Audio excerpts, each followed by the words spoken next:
नमस्कार, मेरा नाम शिवानी है। मैं मध्य प्रदेश के धार ज़िले की रहने वाली हूँ।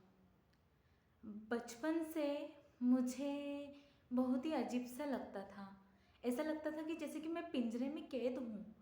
हमारा पूरा एटमॉस्फेयर ही ऐसा बना हुआ है कि वो हमें ऐसा सोचने पे मजबूर कर रहा है।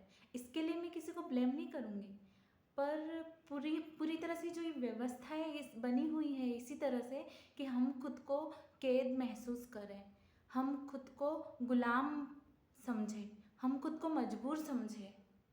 और मैं इतनी घुटन फ़ील करती थी ना इस व्यवस्था में कि क्या बताऊँ। अंदर से बहुत ही सफोकेशन होता था, बहुत ही ज़्यादा मैं अजीब-सा फ़ील करती थी और जहाँ भी जाती थी अकेलापन फ़ील होता था और बहुत ही ज़्यादा बस ऐसा लगता था कि जैसे कि कुछ गलत हो रहा है, कुछ गलत हो रहा है।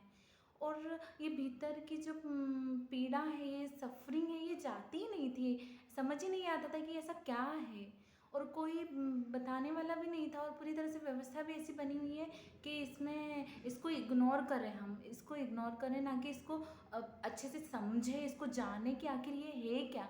हमें ये देखने के लिए मजबूर ही नहीं किया जाता है कि हम इस चीज़ को देखें, बल्कि इससे हमें और दूर रखा जाता है। हमें इसको और इग्नोर करने के लिए मजबूर किया जाता है। तो मैं समझ ही नहीं पा रही थी कि ऐसा क्या है जो उम, बहुत ही पीड़ादायक है, बहुत ही क्या है ये मुझे कुछ समझ नहीं आ रहा था। उसके बाद में मैंने यूट्यूब पर आचार्य प्रशांत को सुनना शुरू किया। उसके बाद में मुझे धीरे-धीरे समझ में आने लगा, लेकिन फिर भी वो बात नहीं बनी जो मैं ढूँढ रही थी। आखिर क्या था जो मैं ढूँढ रही थी? क्या चाहिए मुझे, मैं समझ ही नहीं पा रही थी। उसके बाद मैंने गीता सत्रों में अप्लाई किया, गीता सत्रों में अप्लाई किया और आचार्य प्रशांत के सत्रों से जुड़ गई।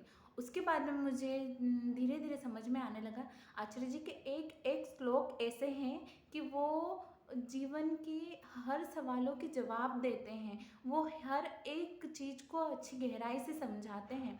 जब से मैं गीता सत्रों से जुड़ी हूँ, तब से मेरे जीवन में इतनी स्पष्टता आई है, इतनी स्पष्टता आई है कि मैं शब्दों में बयाँ भी नहीं कर सकती। मेरे भीतर की जो पीड़ा है, जो मेरा दुःख है, वो कम होने लगा है और मुझे बहुत सारी चीज़ें समझ में आने लगी। पूरी तरह से सब कुछ समझ में तो नहीं आने लगा, पर जितना भी समझ में आ रहा है, उससे दिखने लग गया है कि मैं क्या हूँ, मैं क्या कर रही हूँ और मैं किस रास्ते पे जा रही हूँ। मुझे इतना मतलब खुद पर प्राउड फ़ील होता है कि मैं आचार्य प्रशांत की स्टूडेंट हूँ।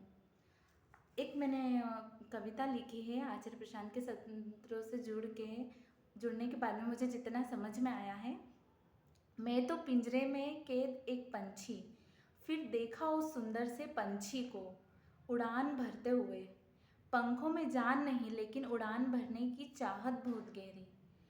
दर्द में भी कराहते हुए वो उड़ने की कोशिश करता हुआ। आसमान के प्रति प्रेम उसका बहुत गहरा। उड़ने का प्रयास उसका इतना गहरा कि दुनिया की मुसीबतें भी उसके सामने फीकी। देखकर उस पंछी को मैं भी आसमान की तरफ देखने लगी। उड़ने की चाहत मेरी भी गहरी होने लगी। पंखों में मेरे भी जान आने लगी। तोड़कर जंजीरें मैं पिंजरे से भागने लगी। आज मैं उस दुनिया में रहती हूँ जहाँ सुंदर से आज़ाद पंछी आसमान में उड़ते हुए दिखाई देते हैं। धन्यवाद।